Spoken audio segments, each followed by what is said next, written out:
So, Da- Daniel, good morning again. Good morning. Thank you for speaking to our customers about the situation, the everyday life of Maasai in your village. The village, to repeat it, it's inside the Ngorongoro. Ngorongoro Ngorongoro. National Park. So it's for people from outside. It's not so easy to visit it. Yeah. Let's begin with the food. What is your everyday food? Oh yeah, thank you very much, a friend of mine. So, our general foods is meat, blood, and milk. What we do for milk and blood? Sometimes we do to mix blood and milk together. There's another weapons we call it calabash. So we do mix together and to make it to be soluble, and then we just drink it as our food. That's our general food. I see. Yeah. Do you cook it, or you just take the raw milk and raw blood? We are not cook blood, and also we are not boiling the milk, only just raw. Okay. Raw milk and then raw blood together, and then we just mix together and then shake together, and then we do drink. That's your everyday drink. Yeah, that's our general food. Yeah. Yeah. And meat. But for meat, both we can roast the meat and boil meat for the soup. Okay. And then put some local medicine. Okay. And then we do drinks because some in our village we have no like a dispensary very far from the village. So we do treat ourselves by using local medicine. So we put in the soup, we slaughter the cow and then boiling the meat with soup, and then we put some local medicine, and then we do drink it for the treatment. Yeah. The local medicine, as far as I know, there are often parts of plants. Yeah, how do you get those? Yeah, it is a root from the certain plants. Yeah, our elders, they teach us, they know the tree which are not poisons, and then for trees which are poisons, we are going to take some roots and leaves. Sometimes there's leaves, and then we just mix with soup, and then we do drinks. Mm-hmm. Yeah. You don't eat any kind of other plants? No, as vegetable, no, we are not eat any plant. We just in case of medicine, but we are not eat. But I heard you also use ugali and other kinds of flour in your village. This one, especially during the dry season. But in the dry season, we are going to have a lack of such good grasses for the cow. And then when we lose the good grasses for the cow, then we are going to have also the problem of milk, enough milk for our society. So we do take the ugali because normally, as we are polygamy family, so we have such a big family. So we must, in the dry season, we do have no enough milk and healthy meat. So we do also take some ugali and porridge, especially porridge. You know porridge? Yes. From corn flour. From corn flour. Yeah. Okay. Yeah, it's not much ugali because ugali is very expensive to get it because we have such a big family. So we take only just porridge for such a big pot. Okay. So in order to be enough in the family because we have such a big family. Yeah. Okay. So how often do you slaughter? Almost every day? No, like two times in a week. It's not every day. 2 times in a week. Then we just store some meat in the cool place so that it will be safe to eat for those maybe for 2 days or 3 days, and then you get another slaughter of cow, slaughter cow or goat or sheep. Yeah. So it's not every day. Do I understand right? So you eat meat almost 3 times a day? No, it's not three times in a day. Almost every day, but we are not slaughtered every day because when you take like a cow, such a big cow, then for meat, then you eat for 3 days or 4 days, it depends how size of the cow you slaughtered is. If it's such a big, maybe you can eat for 1 week. It depends also how the big family is. Yeah. You told me that you have about 40 cows and every year about 20 calves. Uh, and do you have also goats? Yes, I have goat and sheep too. Uh, So we are not only depend on cow meat, even also for the goats and sheep. Yeah. I see. And for you family, for your own family, how often do you slaughter? For my family, I have family of father and I have my own family. So my family is still not big family. So my father family is such a big family because my father has 4 wives and many children. So it depends how big cow we slaughter. Maybe that day, if such a big, we can eat for 1 week. Those 40 cows about which you spoke, they are your personal cows or are they together with your father? No, it's by my person 40. So once, like we have 140 with my father.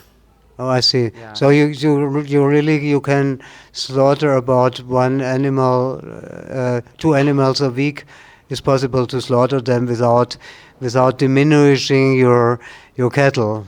Yeah, it's possible because we mix with goats and sheep too. So yeah, it's possible. How do you slaughter them? How do you kill them? Yeah, it's a good question. We are not slaughtered by using a knife. Yeah. We just by just touching to the mouth and mouth and nose for the breath until they died. If it's a cow, we take the knife to the back one here, Yeah. and then to the back one, and then just put inside, and then we just cutting through the back one. It's not the in front. Okay. Yeah. You cut the spine. Yeah, spine cord. Yeah. I see. Yeah, to the back one. How can you imagine that? Are there a lot of people standing around and slaughtering, or is it just 2 or 3? It's not so many, but we must have like 4 people who are very strong. Okay. Because if it's such a big bull or big cow, you must have like tightening the legs in front and back one. So you must have like 4 people who are very strong, yeah, to help you to slaughter one. Yeah. Okay. And all your family, all the strong men of your family has to help together. Yeah, but for the women, they're not allowed to be there because warriors they not eat meat which have been seen by the women. So yeah, so women they are not allowed to be there. And are there children there when you are slaughtering? No, only the men. Yeah, women they're waiting meat at home because we are not slaughtering such in the house in the boma, just outside of the boma. We are slaughtering outside of the boma, so it means that when the meat we bring to the women, but the women they are not allowed to be there because of warriors. What kind of meat do you bring to the women? All or just the muscles or? Not all. It's meat from inside like liver, Okay. small intestine, and then all meat from inside, not Okay. outside. Yeah. Okay. Yeah, like liver is belong to the women, Okay. but the rest one is belong to the men. I see. Yeah, so we are not sit together and eat together. Yeah. Women they're eating themselves, and then men they're eating themselves. Do you also eat some part of the animals raw? No, we are not, especially only blood. Only blood. Yeah, only blood and kidneys.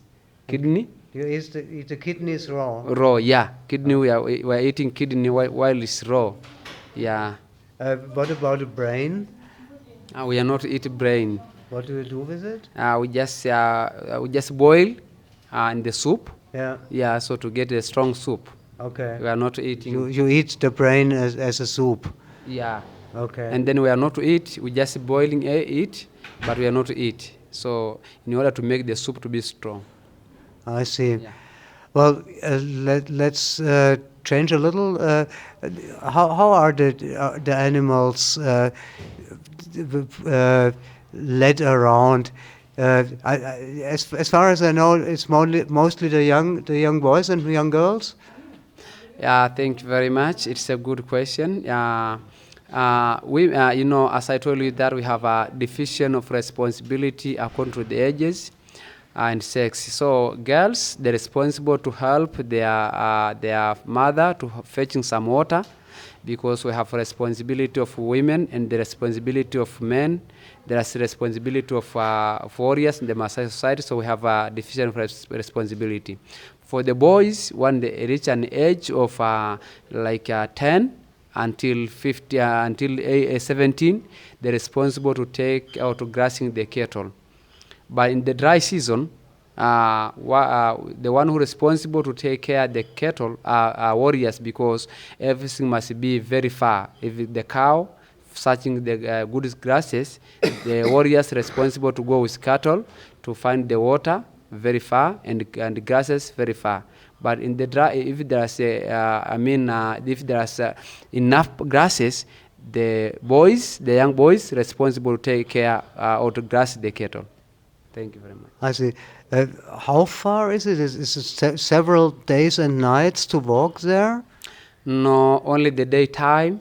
The daytime, cows, they're going to take grasses, and then evening time they will come in the enclosure, something known as enclosure. It's the boma. It's a special place. We do put the cow in the night for protection, because we are living in the national in the national park, so they will have wild animals around the village in the night, like hyena, like a lion, so leopard. So we must put in the safe place in the night.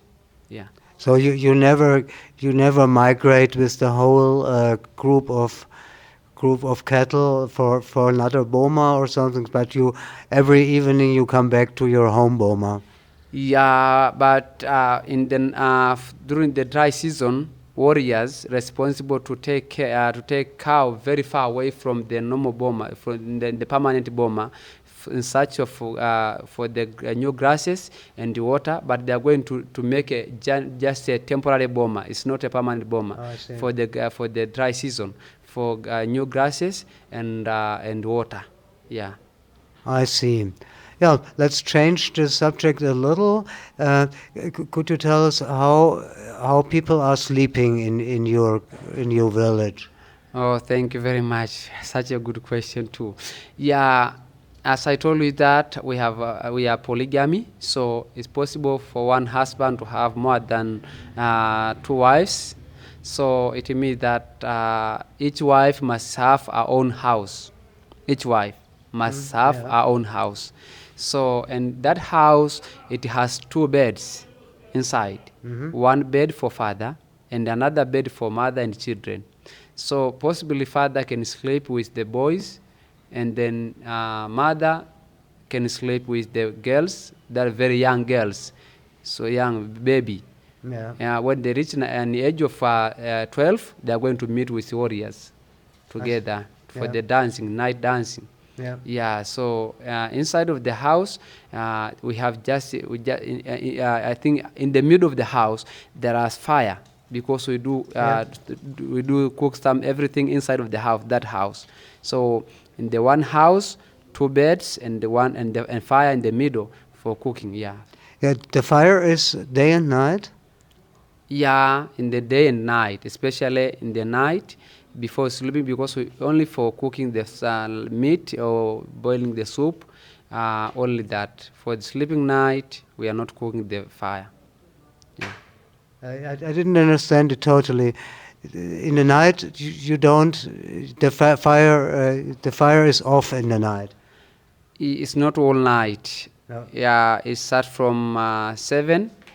It's time for prepare soup, so we must cook the fire until 10 in the night. Then the rest time is time for sleeping. So we are not continue to cook the fire inside. About the polygamy, if somebody like I think you told me your father has Four Four wives. wives, yeah. 4 wives. 4 wives. They are all living in the same boma, or Yeah, all live in the same boma, and the one what father do is just make a migration, circulation. This night can sleep in that house, and another night, and another night, another one. 4 days for different houses. it is totally regulated. Yeah, That is one, one, one. one. Yeah, yeah, Okay. to make equal. Okay. Yeah. That is something like a law in your tradition. Yeah, and you must do that that one. Yeah, it means that everyone to get the right. Yeah. But you told me also that men are allowed to sleep out of their boma wherever. Yeah, sometime when the maybe father need to meet another father from another relation family, he's free to go with no problem. Maybe to change the idea, to sleep together, to change ideas. Yeah, it's normal for our village. Yeah. Okay. So then it is like that he goes from one wife to the other, but sometimes he is a few days with none of his wives. Yeah, other days you can go to meet with other friends without no complicated in their wives, because in our village, in our society, or in our tradition, all decision made from father, yeah, not mother. Okay. You also told me that the wife is not allowed to ask where he is. Yeah, that's why I told you that all decision is made from father. Is the top one. But I heard also that the father is not allowed to ask his daughters with whom they have contact. Yeah, they're not allowed. Yeah, of course. Yeah, they are not allowed. They're not allowed to ask. Yeah, they're not allowed. We girls, they are so free to meet with the warriors or to do whatever they want. So they're not allowed to ask. So are there other things which you are not allowed to ask? Yeah, about timetable. Their timetable. They are not allowed in general to ask you what you are going to do, where are you going, many questions. Yeah. So girls, they are free. Okay, I'm always astonished how much Maasai are talking together. When I see them somewhere, I always see them talking, and they are talking loudly and very engaged. What are they talking about? Unfortunately, I don't understand any Maasai, so I have no imagination. Could you tell me a little about that? Yeah, yeah, your experience. Of course, it's true that we are talking in loud. Yeah, first of all, we are gathering all the time. We are friendly with each other. Because we don't have any source of information, so we do get the information through talking and changes ideas and what's going on the night, what's going on the morning, what's going on. Yeah, so that things like that. That's why. Yeah, we speak many things at the same time and loudly. Yeah, as you experience. You are right. Yeah. Is there also something like storytelling? Yeah, it's many story to tell. As I told you that when we want to increase the number of our cattle, we go to the another tribes and then to steal them. So you must face some problems through that kind of situation. So when you come back, so it's a kind of story is going on that, we go there, we get this one, we pass through this problem, we face this one and this one. Yeah, this kind of things we do discuss. Well, I have another question about stories. If there are something like fairy tales, which, for example, in the evening, women or men tell their children. Yeah, especially father, they can tell the boys, only boys. Yeah. So they can tell because the way of training them to take maybe the technique of how to handle the life after reach an age of 18. Yeah, so they must father must sit with the boys and then mother, they can sit with the girls to tell their responsibility, how to help mother to fetch water, to collect some firewood from the bush to home.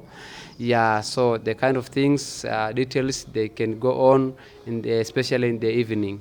Yeah, about responsibility. Okay. Do they also tell something about how the world has begun or how it was in former times? Yeah, it is also the kind of story is between a father and their boys. Yeah, that we had this one and this one. So also they know that it's the way of how to get the confidence, and then technique, and then because they know that when they reach an age of 18, so they must be responsible to fight. So before they can give them an education how to fight them. Okay. Are there stories how the world began, like it is in the Bible about Genesis and so on? Are there similar things in the Maasai tradition? Yeah, we have any written document. We have we have no any written document. So only by talking. So everything, every experience by just by we learn by talking. Yeah, by experience, not by written, because most of my people, they don't know how to write, how to document. So only just for experience. Yeah. So could you tell us a little how the world was founded in the tradition of the Maasai? The world. Yeah. Yeah, we believe that in Maasai, because I heard that from my past parents, yeah, like elders. Yeah. I hear like a story that Maasai, we come from somewhere known as Egypt. I see. Egypt. Yeah. We've been there, and then say that the one it's like one parents are like Maasai who was been I can say father, and it was been one father and one mother meet together. I say created by God. They know. I can say, yeah, for that story Yeah. a little bit. I'll explain to you later, maybe after break. Okay. Yeah. Yeah, thank you very much. That's a It's a very hard a good question. end. So we'll have it in the next video probably about one could say the philosophy of the Maasai. Yeah, I'll tell you about that Yeah. one. Thank you very much for Oh, telling thank, us so much. oh, thank you very much. Yeah. Yeah.